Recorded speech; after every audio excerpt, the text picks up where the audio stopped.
Yeah, when you realize the world is not how you feel about it, great things can occur. Feelings is just a process of the senses being stimulated combined with our um, sort of exemplars from our life of experience, where we may have had a certain experience that made us feel a certain way. And then we associate that with some kind of quality judgment from bad to good. So they're the two ends, right? You got bad, you got good, and you got everything in between. So we have experiences, we teach ourselves, we brainwash ourselves. The government's not brainwashing us, society's not brainwashing us. We literally brainwash ourselves into believing certain things based on our own experience. So sometimes, like if you look at anxiety, for instance, like a lot of people are anxious nowadays, a lot of people. But there used to be something that I would experience a long time ago, which was like an anxiety, but it was excitement, right? And you get the same feelings as anxiety, right? And that feeling for me, that particular feeling, was really looking forward to something. The anxiety could come in if I started to worry, is it going to happen? Is this going to happen? You start to worry, what if it doesn't happen? What if I don't get to go to Luna Park? What if I don't get to go to the Easter show? What if I don't get to go to the excursion? All the things you can worry about. And that's where you teach yourself that that feeling is a negative. And you get that feeling a lot. Like there are so many things throughout just an average day that are actually exciting. Being alive, existing is an incredibly exciting thing. But we don't tend to focus on that. A lot of people don't focus on that. I'm focusing on that. And since I've been focusing on that, my life has changed for the better. So, my past was, a very grave, very morbid depression where, I wasn't really happy being around. But I knew to plant good seeds because I knew you reap what you sow. So, despite feeling that way for basically 50 years, I still got about doing heaps and heaps of stuff that I could then look back on and go, well, I'm really glad I did that. And even though I may have felt absolutely despairingly depressed, I still actually had a good time. It's a work in progress when you're like that. But the whole thing is, I didn't need to feel like that. But you get taught to feel like that by different influences, and you teach yourself to feel like that. The very first time ever in your life, you might think, what's the point? Or it's too hard, or I can't do it, or I give up. Really stop and ask yourself. And you've got to teach the young ones, you've got to teach the little kids, how to handle themselves and counteract those kinds of thoughts. But we have lived in a world where some people really encourage you to think that way. Because some people are nasty, some people are miserable, and that's the way they view life. And so that's what they teach. You think about it. Think about the most positive person you've ever known, and think about the most negative person you've ever known. Now, sometimes the most positive person, like I knew a really positive person that had a terrible thing in their life. They were quadriplegic. They got polio before the vaccine. They were bound to a wheelchair. They had to go into an iron lung to help them live. And they, had so many disadvantages. But the attitude of this man, he was like a big brother, was amazing. His name was Brian McLeod. And he was amazing. He had such a winning attitude. Even though he had this huge thing in his life, which frustrated his ability to experience the full breadth of the human experience with all of his bodily functions being able to do what they're meant to do. Unfortunately, he couldn't do a lot of things, but he still had an amazing attitude. He was one of the most positive people I've ever known, you know. And think about some of the most negative people you've known. Think about their lives. Think about their decisions. Think about their attitudes. You know, it's not just circumstance that makes your life good or bad. It's your attitude about it. Attitude is important, you know, and when you teach yourself that feeling in certain ways and getting all heightened in the emotions, you make choices along that trajectory where you say, I don't care, I'm just going to get wasted, because you love getting wasted. But then we convolute it and say, oh, but I've got an addiction problem. Oh, and there was trauma and blah, blah, blah, blah, blah. And we give ourselves what we think are excuses to basically not give a shit about anything else and only satisfy our want in that moment without even caring about how we're going to feel tomorrow. Yet at the same time, those people who don't give a shit expect others to really care and to put in all the work. Some people want others to make their life happy. And what I've noticed with those people is the more and more you do, they're never happy, because it's something within themselves. And they're making these excuses and they're lying to themselves. And they're making up these rules, some people, that they can't help it. There are plenty of people that can help it. Everyone can help it. There's only a tiny, wee amount of people that really can't help it. You know, and someone who doesn't know me at all might listen to this and go, well, what do you know? You're pontificating from your ivory castle. No, I know all about it. I've had very, very involved relationships with poor mental health, but I did it to myself.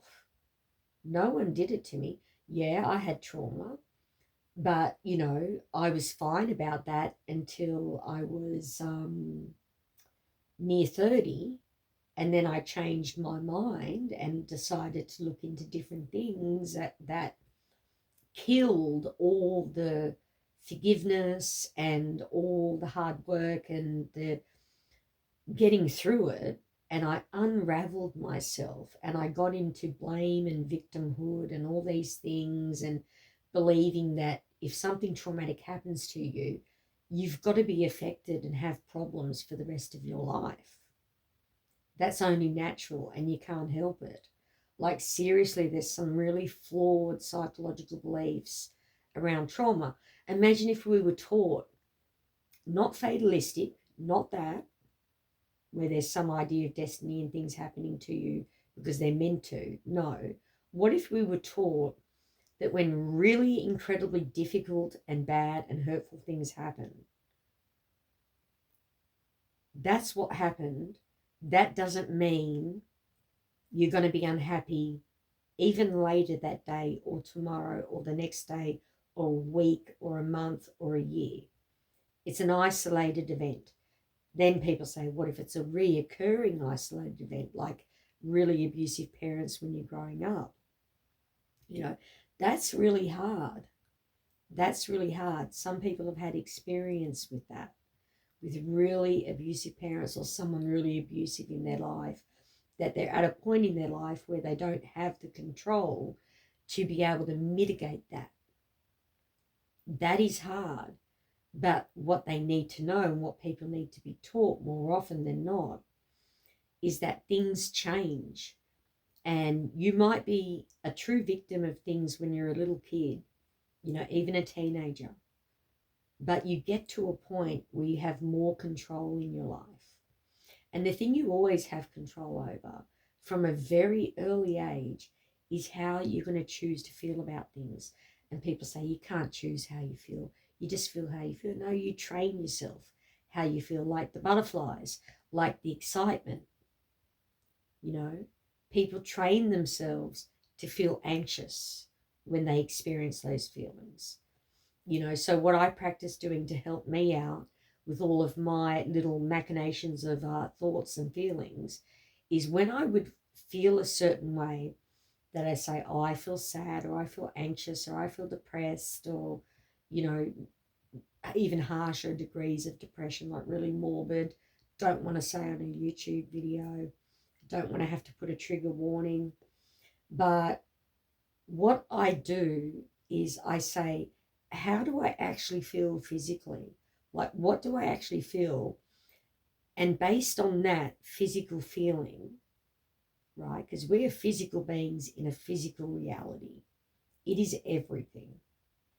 And when you check yourself physically, you often find there might be, like, you might have a tight chest if you're anxious, or stress in the shoulders. And there are things you can do things about. You can loosen your shoulders. You can take big breaths in and hold it, and then put it out. Exhale. There are things you can do to improve how you feel physically. And when you realize that it's just a physical sensation you're having, and then the ascribing, oh, this is really good, this is really bad, or I'm distressed, I'm happy, I'm confused, that's all stuff we do psychologically. And that will be based on what we've told ourselves year in, year out, over the different years, over the changes of different periods and stuff like that, and our own direct experience, And this goes back to where people say, people think that reality is how they feel about it. If someone's depressed, reality is bad. Reality is negative.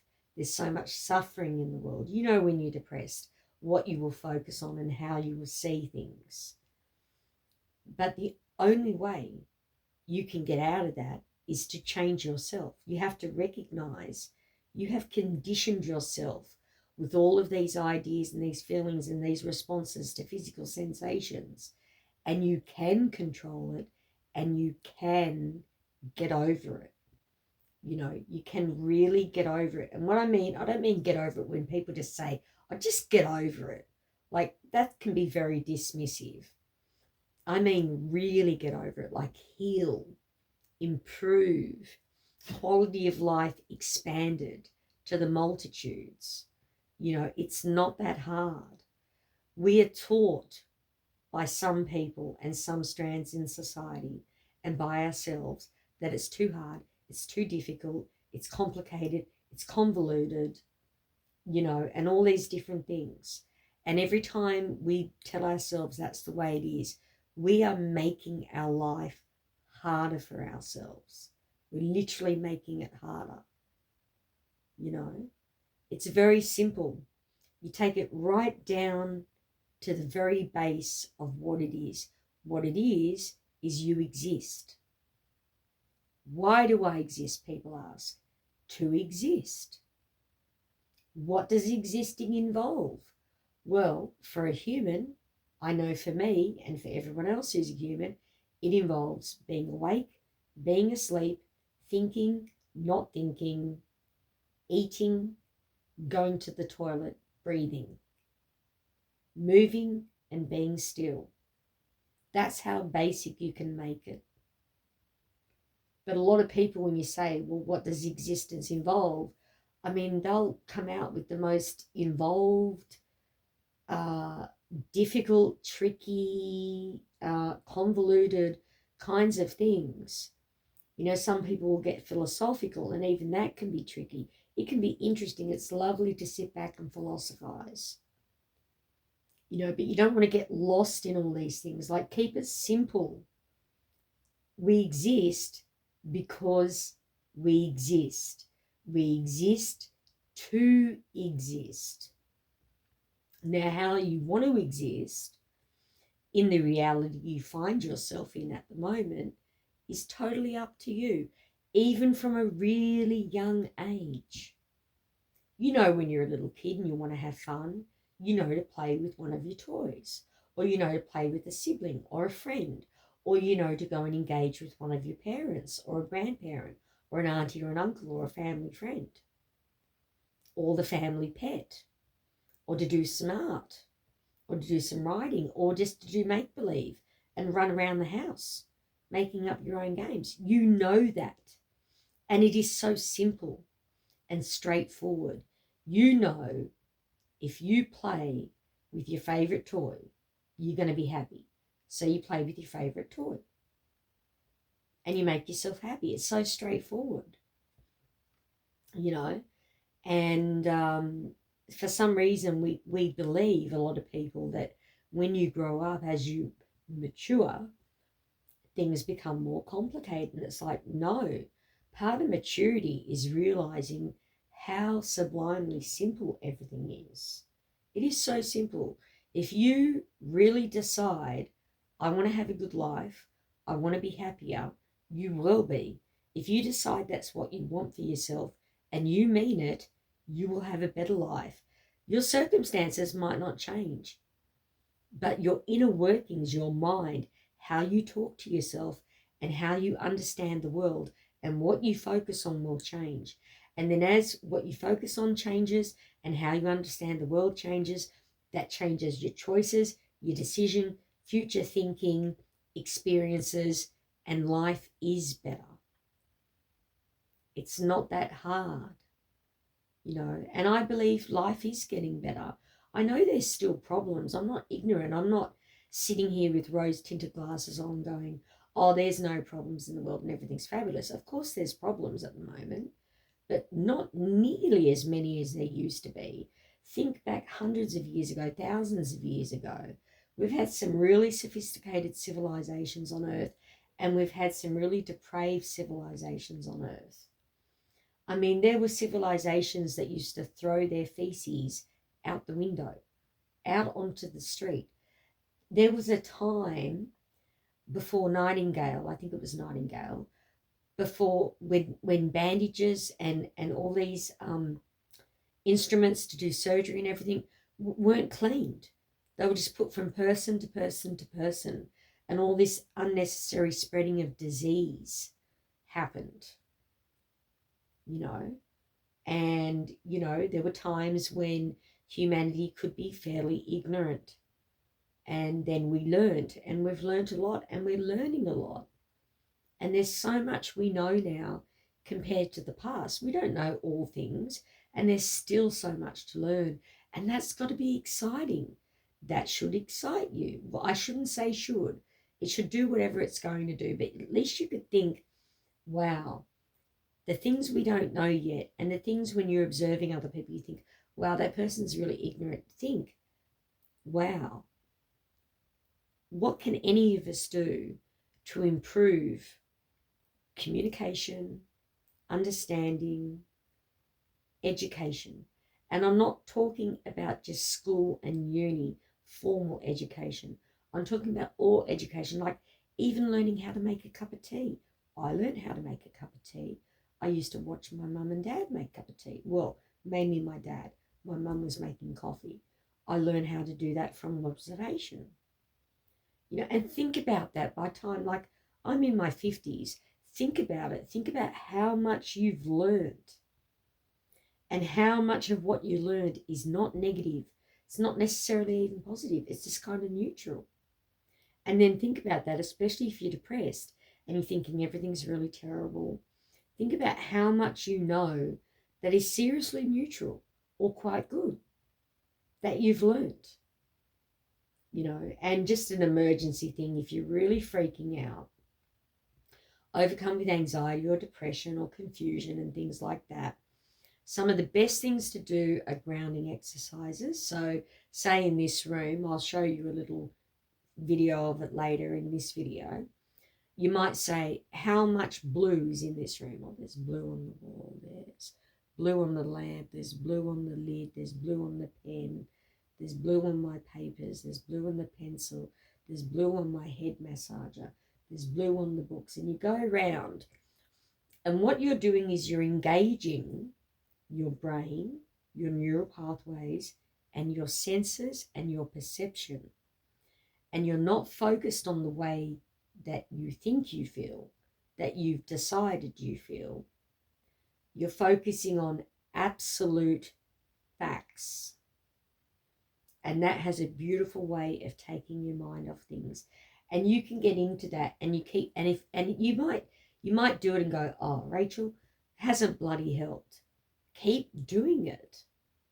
Just study something, do mindfulness, study something, study this cup.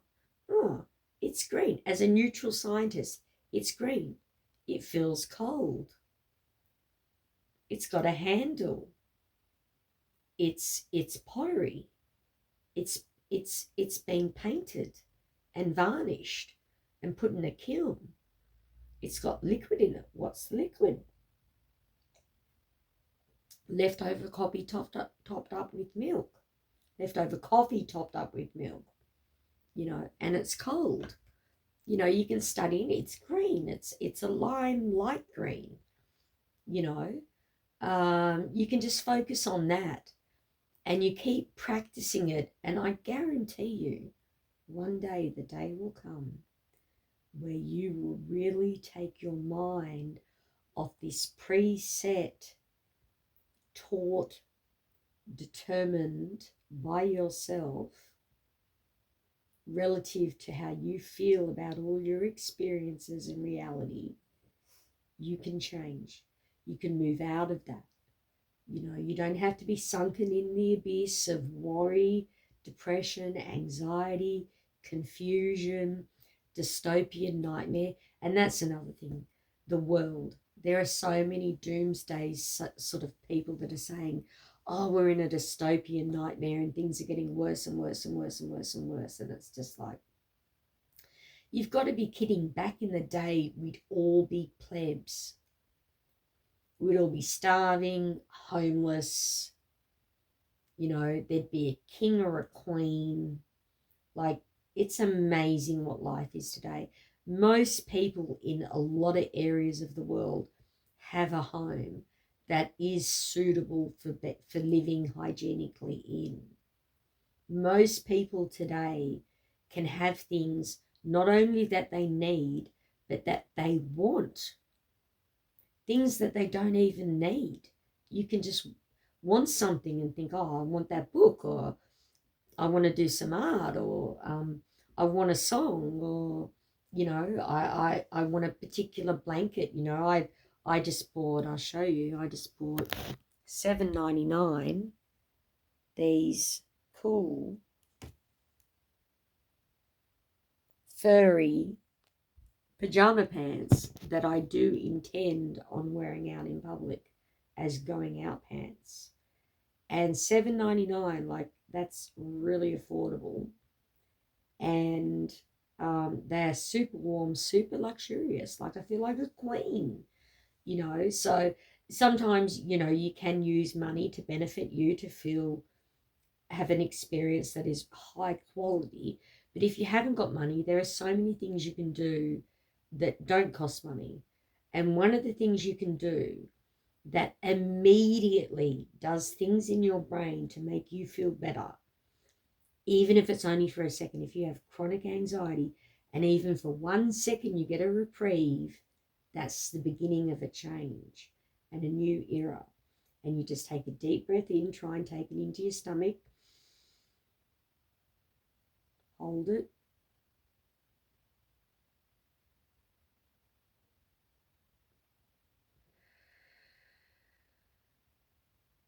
slowly exhale. And as you're holding it, you'll feel, if you've got heightened emotions as you're holding it, you will feel the pressure coming down. And then the beautiful feeling of the release of slowly exhaling. And you keep doing that. You don't just do it once. I can do it once and I can feel great, but I don't have a lot of anxiety anymore. I had a huge amount of anxiety 5 years ago. Massive amount of anxiety. It was terrible. For anxiety, there's a YouTuber called The Anxiety Guy. I found him really helpful 5 years ago. I don't know about the quality of what he's posting nowadays, but 5 years ago, he was immensely helpful. You know, that grounding exercises, mindfulness, meditation, prayer can help. You know, having a warm shower, having a cold shower, stimulating the vagus nerve just down here, sort of behind your ear and running down your neck, just rubbing it can be very soothing. That's a very good thing to do. Like, that feels amazing. You know, you can put an ice cube on it. You can do lots of things to stimulate it, you know. So there are lots of things to do. And, you know, I just hope that some people, like, I think a lot of people, like, seriously, there's billions of people on this planet who are having a good time. They're enjoying it. I'm not saying they don't have their problems. You know, problems can happen quite easily. You know, even if it's just a photocopier at work jamming, that can happen. That can stuff up a day if you've got to get out sales reports. But I mean, I guess now people are emailing, you know. But if you need hard copies of things. So there are real simple things that can just put a bit of a spanner in the works. It doesn't always have to be big, huge, dramatic things. And even if it is big and huge, dramatic things, we can choose to change the way we're going to think about that. Like, you can actually do that. I know, I've done it, you know, and there's plenty of people who have. You know, you don't have to stay bonded and connected to your misery and your suffering. You know, maybe ask yourself another thing. Some people, they don't think they deserve to feel good. Some people really believe that. You know, maybe they were taught from really abusive parents, like, that would say to them, I wish you were never born, and you're hopeless, and you're the worst, and all these terribly abusive things that some people can say. Maybe they really believe they don't deserve to feel good, you know. So how would you approach that particular problem? You'd look at your underlying core beliefs and you'd challenge them, you know. Like, because the thing is, nobody deserves to suffer. Nobody deserves to suffer. Even someone who has created a lot of problems doesn't deserve to suffer. And I'm not saying they don't deserve to go to jail. I'm not saying there should be no jails, right? You might say, but isn't jail suffering? And it's like, well, no, in the technical sense, jail is meant to be about rehabilitation. So there could be discomfort, but we know jails don't work that way at the moment. Well, some of them don't, but there are quite a few European countries and some prototypes of jails being tested in other countries where people are rehabilitating. And it's not about deprivation, it's about education. And don't get carried away with the education camps and stuff like that. I know there are some of those things in different countries around the world. That's not what I'm talking about. I'm talking about someone who rapes someone or murders someone or steals or does some damage to someone else or something, and then they get put in an enclosed area, right, that they can't escape from. Some places you can escape from them, but people don't, you know. And there are certain ways that you can set that up, that it's not about suffering, it's about teaching the person this new lease on life. And there are countries in the world, I studied this in criminology at uni, there are some countries in the world that have these new programs with criminal people that are very successful, where the recidivism rates, so that's the reoccurring rates of going back to crime, are less than 10% of the population. Whereas the countries that have, this is just an aside, the countries that have the very punitive punishment deprivation systems, their recidivism rates are usually 40% to maybe 57%. So that's 40 to 50% of offenders reoffend. And then you've got to factor in there's a percentage of people that are in jail that are innocent, because the justice system is not perfect, right? For instance, there are crimes historically that you can accuse someone of. There doesn't have to be any interest. It just literally comes down to whether the jury trusts or likes the look of the plaintiff or the defendant. And there'll be no credible evidence anywhere in the case. And someone can be found guilty. Likewise, with those crimes, someone can be found innocent when they are guilty. Sometimes they can be found guilty when they're innocent. But that's a whole other topic. I was talking about life and more broadly, and how to enjoy life. But if you don't believe that you're even allowed to enjoy life, that's going to harm you a lot. And there are people like that. I believe that when my brother suicided and I was very upset, he was living in America, I went over there to have him cremated and get the rest of his belongings and bring them back to Australia. And, I gave myself 2 weeks after I came back from America off work and to grieve. And then I was like, that's it, then I'm going back to work. So I went back to work. Then I ended up meeting someone shortly after that, and I found myself having a really good time. And I stopped myself because I said, I can't have a really good time only 2 months after my brother's died. I can't be in this good a mood. That's doing an injustice to him. Like, how can I have this much fun? And I seriously chose to ruin my happiness because I believed it was a mockery of my brother's death. And that interfered with my happiness for some time until was part of the grieving process too. And then I got to the point where I realized, oh, I can have fun, and my brother would prefer me to be having a fun time, not being sad and miserable because I couldn't be happy because he was no longer on earth. Well, not in his physical form that we knew him by. He might be here. He could be anywhere. But yeah, like, your life will be what you tell yourself based on the information you pay the most attention to out of all your experiences,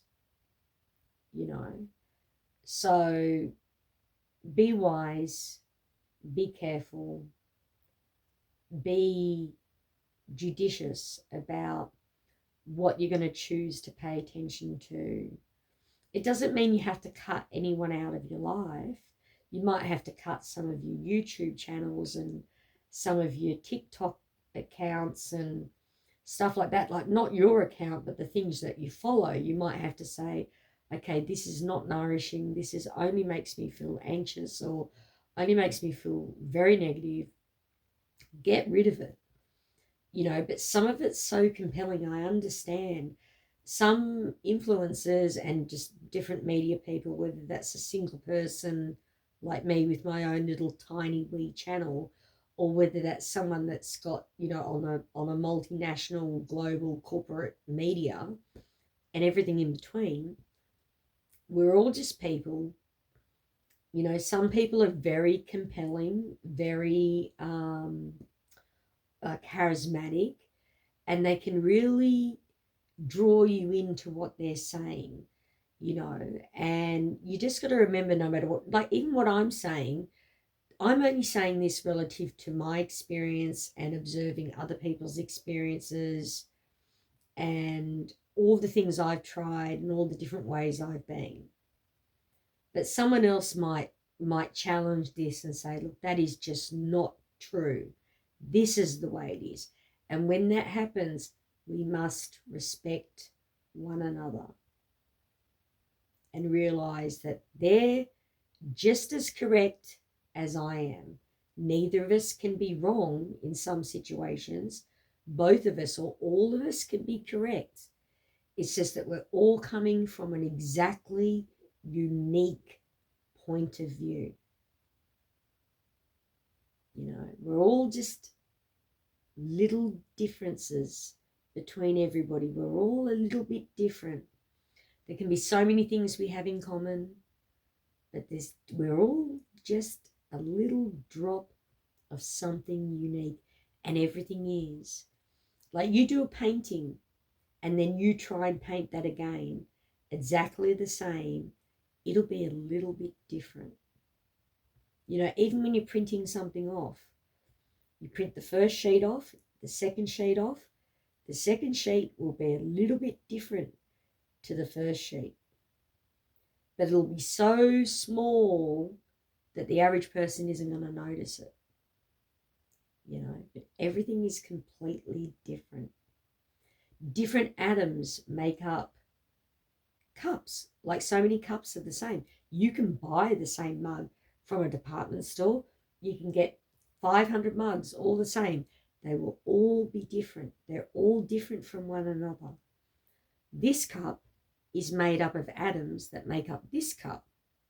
Another cup, which I don't have in the room, which is unlike me, is made up of different, they're not the same atoms because they're not the same thing. Can be very similar, but they're slightly different. You know, and enjoy that. Enjoy that everything is just completely unique. You know, and the other thing I want to say for anyone who gets really worried about things, the fact that you exist means you are always going to exist, because if you are nothing, nothing by definition can ever become something, and you are something. So you're here in existence and beyond for eternity. Anyway, this is what I've been looking at. These are all I'm lucky. I live with my mum. My mum owns this house, and she let me paint my wall. And the artworks on the wall are one of my nephews, and mine.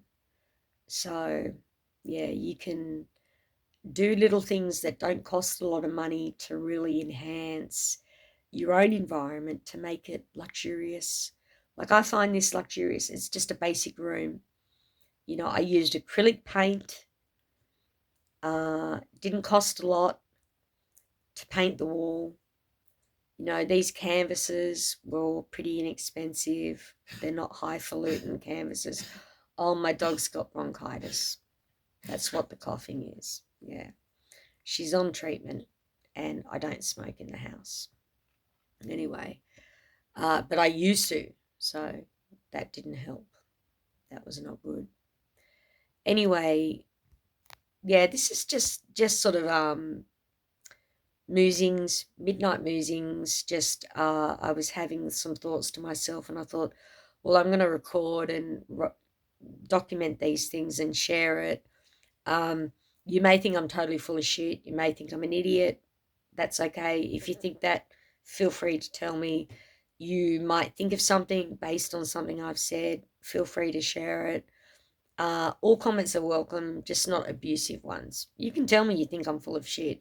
I don't think that constitutes abuse. But, you know, abusive comments won't be tolerated. But everything else in between shall be and should be, as I see it. And more power to people saying what they really think, and more power to people not getting really upset about that, and understanding that we're all a little bit different and we all see things a slightly different way. Have a good night.